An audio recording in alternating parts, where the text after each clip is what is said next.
Welcome to my series of videos in statistics, and in this particular video, I'm going to teach on the Tukey Kramer procedure for multiple comparison, which is just a follow-up to the one-way ANOVA analysis. Now, remember in the earlier video, our hypothesis that there is no significant difference among the groups was rejected. Remember that. So that means that at least one of the groups is different. At least one of the group is causing the difference, sorry. Or at least two of the groups are different. Now, if this is the case, we may need to do what we call a multiple comparison. And that multiple comparison is called the Tukey Kramer procedure for multiple comparison.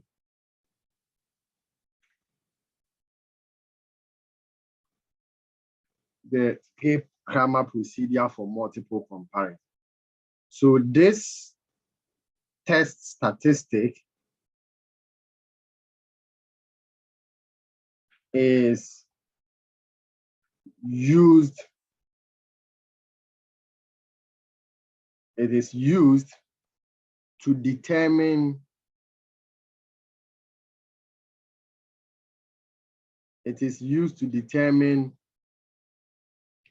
which of the groups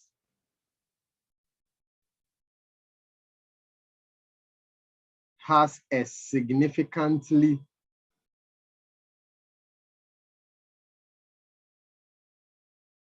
different mean that led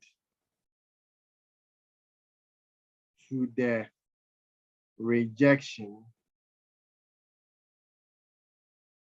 of the null hypothesis of the ANOVA. Okay. Now, this is what we are going to do. So we are going to apply a certain formula called the Tukey critical range. And it's equal to Q statistic 1 minus alpha. Okay, Q statistic 1 minus alpha times square root of mean squared within over 2, then 1 over ni, that's the 1 over the sample size of one group, plus 1 over nj, the sample size of the other group. So let's remember this formula. This is the Tukey critical range. That will help us know which of the groups are causing the difference that led to the rejection of the null hypothesis. Okay, now let's move on. Now we are going to first of all compute their absolute differences. Okay, we are going to compute their absolute differences. All right. So first of all, the procedure is that we are going to compute the absolute difference. So let's say sample 1 versus sample 2. Now we have another, we will also compare sample 1 versus sample 3. So what we are doing is that we are combining them 2 by 2, okay, to check which of the two groups cause the difference. Then we have sample 1 versus sample 4. Then we now have sample 2 versus sample 3. Then we now have sample 2 versus sample 4. Then finally, we now have sample 3 versus sample 4, all right? So all of them will give us, 1 versus 4, 2 versus 3, 2 versus 4, and then 3 versus 4. So we are now going to find the absolute mean difference. All right. Then we are going to compute the critical ranges.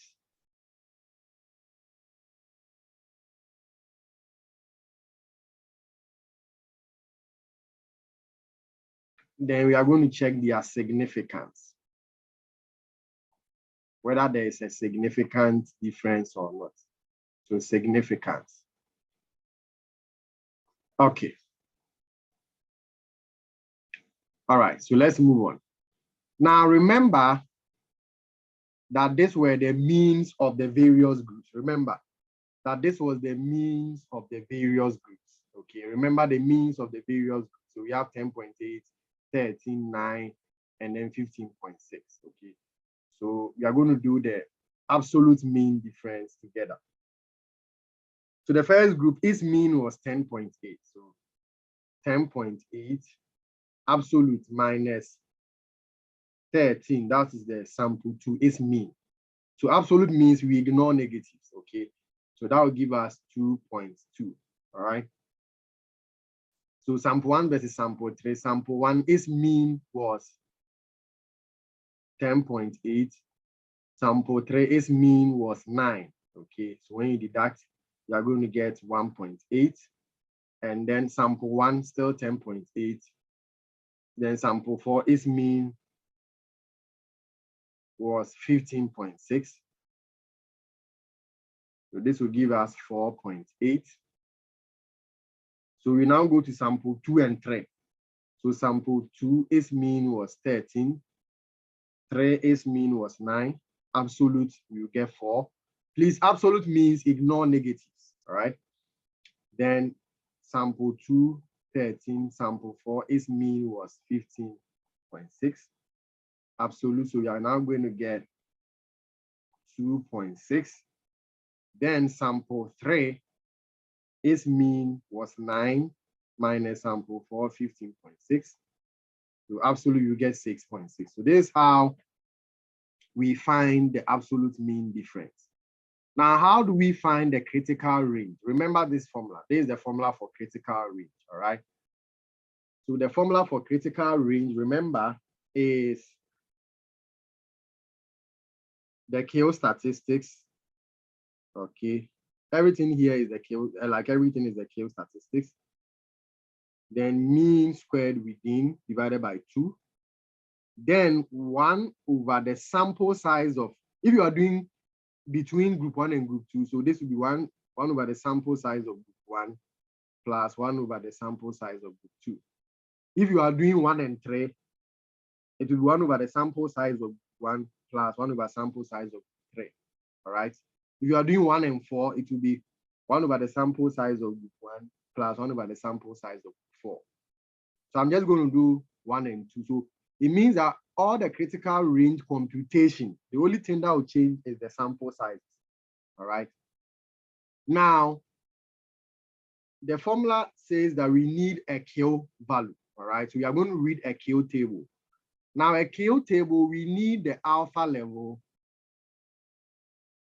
we need the K, and then we need the degree of freedom, all right? The degree of freedom of the denominator, sorry.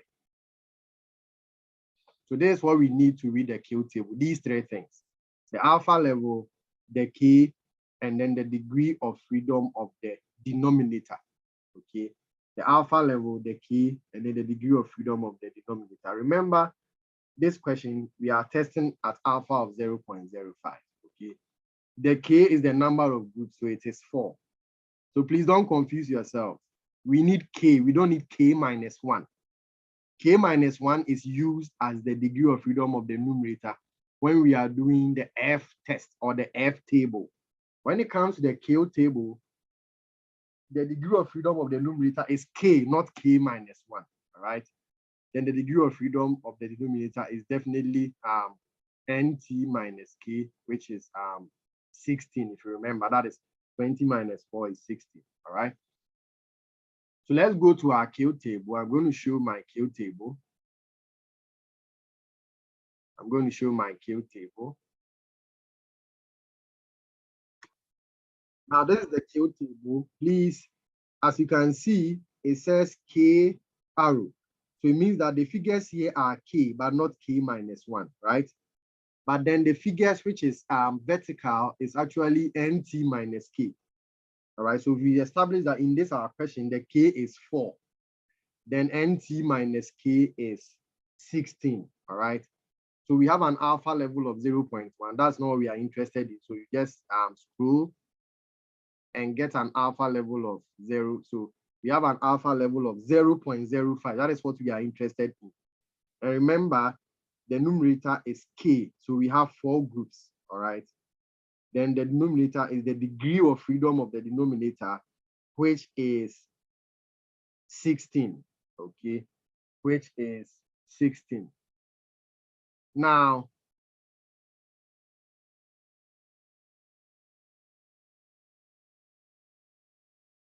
where the K of 4 and then the degree of freedom of 16 for the denominator will meet, we have 4.046. 4.046. So we come back here. So remember, it means that the KO figure at 0.05 level is 4.046, all right? 4.046, that is the Q figure. Okay, this figure here, 4.046, okay? Now, we come back here, so we are going to compute the critical range for group 1 versus group 2. All right, group 1 versus 2.